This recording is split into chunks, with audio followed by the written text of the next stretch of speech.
দেশে যদি গণতন্ত্র থাকে, যে কোনো মূল্যে যদি আমরা গণতন্ত্রকে রাখতে পারি, তাহলে অ্যাকাউন্টেবিলিটি তৈরি হবে। অ্যাকাউন্টেবিলিটি অর্থাৎ জবাবদিহিতা তৈরি করতে হবে, এবং আমাদেরকে সেই জবাবদিহিতা তৈরি করতে হবে। সরকারকে, যারা নির্বাচিত হিসাবে সরকারের দায়িত্বে থাকবে, তাদেরকে আমাদের এমন একটা পর্যায়ে নিয়ে যেতে হবে তারা যাতে জনগণকে ভয় পায়। এভাবে মনে করি সবকিছুর পিছনে বিষয় একটি থাকে, সেটা হচ্ছে ইন্টেনশন বা নিয়ত। আমরা বাংলায় যেটা বলি নিয়ত, ওই লোকটার নিয়ত কি। আমাদের সকলের নিয়ত যদি ভালো থাকে, অবশ্যই আমরা ভালো কিছু করতে সক্ষম হব। আমরা রাজনীতি করি, রাজনীতি কার জন্য করি? রাজনীতি মানুষের জন্য করি, রাজনীতি দেশের জন্য আমরা রাজনীতি করি। দেখুন, সারা পৃথিবীতে একটি একটি একটি বিষয় গ্রহণযোগ্য আছে, একটি বিষয় কি, সেটি গণতন্ত্র। দুঃখজনকভাবে হলো বাংলাদেশে গণতন্ত্র চলার পথে বহু সময় বাধাগ্রস্ত হয়েছে। এই গণতন্ত্র চলার পথটি বিভিন্নভাবে বাধাগ্রস্ত হয়েছে।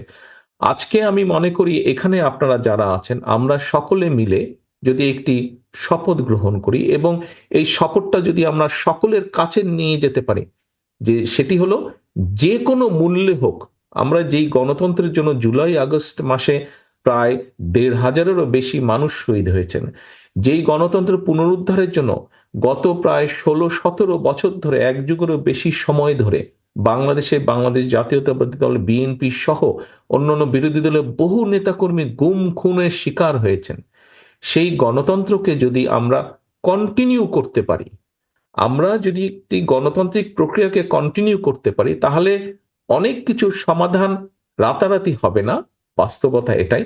তবে পর্যায়ক্রমিকভাবে আমরা সমাধান অনেক কিছুর করতে পারবো।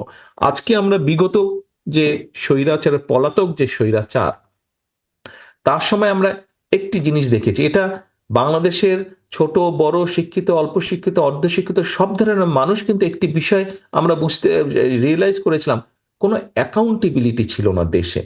কোনো দেশের কোনো জায়গায় কোনো অ্যাকাউন্টেবিলিটি ছিল না, এবং সেজন্যই গুম খুন, সেজন্যই অর্থ পাচার, দেশের মানুষের সম্পদ পাচার, সেই জন্য এসব মেগা প্রজেক্টের নামে কি হয়েছে আমরা দেখেছি।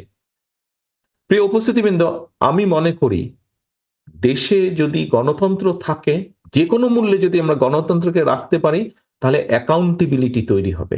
অ্যাকাউন্টেবিলিটি অর্থাৎ জবাবদিহিতা তৈরি করতে হবে, এবং আমাদেরকে সেই জবাবদিহিতা তৈরি করতে হবে। সরকারকে, যারা নির্বাচিত হিসাবে সরকারের দায়িত্বে থাকবে, তাদেরকে আমাদের এমন একটা পর্যায়ে